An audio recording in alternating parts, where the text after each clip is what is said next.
Tayo taga, shoutout po pala sa mga taga Ilocos Sur. Sur. Pero anong barangay? Santa Lucia. Si tatay isang mekaniko. Aminado tayo, talagang minsan, nakukulangan tayo sa pagkakain ng spiritual. Hindi lang nabubuhay ng isang tao sa, sa pagkain, kundi sa panalangin. Nakulang ng energy si tatay. Salamat sa lahat na naggamot sa kanya.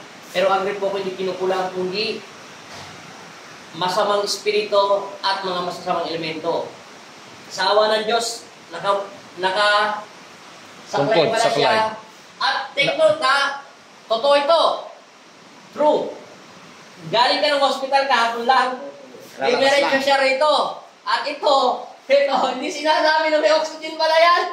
Itong mga pangit na itong mga alalay ko, wala na silang sinasabi na oxygen pala to. Nag-charge ako ng malakas na energy. Mabuti, kinaya.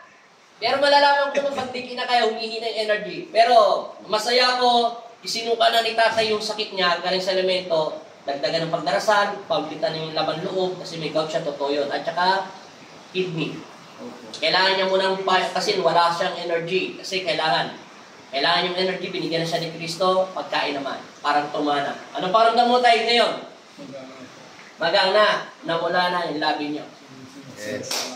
Yung sinok-sinok lang, hindi pa namin siya masyadong ma-alignment. Alam niyo naman, 1 month siyang nakahiga sa medisina. Pero salamat sa doktor po sa kanya naggamot, pagpalainawa tayo ng Panginoon Kristo at ganun po sa inyo lahat. Ayan, antay lang natin siya sa pagbabalik na 2021 hanggang 23 ng August. Kailangan ko lang muna yung energy niya sa pagkain.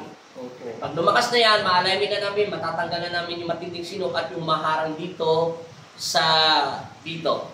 Dahil na-overdose sa gamot alam ko na yan, nangyari na sa akin yan yung ganyan yan, sumasakit yung parang, yung ganyan, yung dati may sakit ako, nangyari na yan sa akin. Yung parang bumabaliktad yung sikmura ko, tapos pag kumakain ako, ayaw lumubog. Parang bumabara. O bumabara dito, sumasakit yung dito ko. Dahil po sa over yung sa gamot. Kasi yung may sakit ako dati, hindi rin makita ng medisina, kasi yung sakit ko pala, sinusubukan din ako ng Diablo na hindi maging magdagamot. Nangyari sa akin yan. Kaya ang kailangan mo taga-steaming. Pero hindi ka naman taga may steam ngayon kasi nga kalalabas mo ng medisina. Tapos nagbiyahe ka pa pala, layo-layo. Kailangan mo na ng konting kain, panalangin, pray sa tubig na banal. Okay na tayo, malakas na. Sige nga tayo.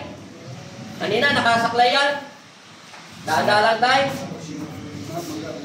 Hoy! Nakita nyo? Tumayo mag-isa. Tumayo mag-isa. Pakita mo saklay. Yan po. Saklay! Dahan ko.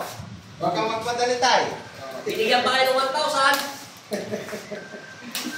Ano yan? Di ba? Yan na. Pero hindi kita inutusan tayo magtanggal ng saklay, ha?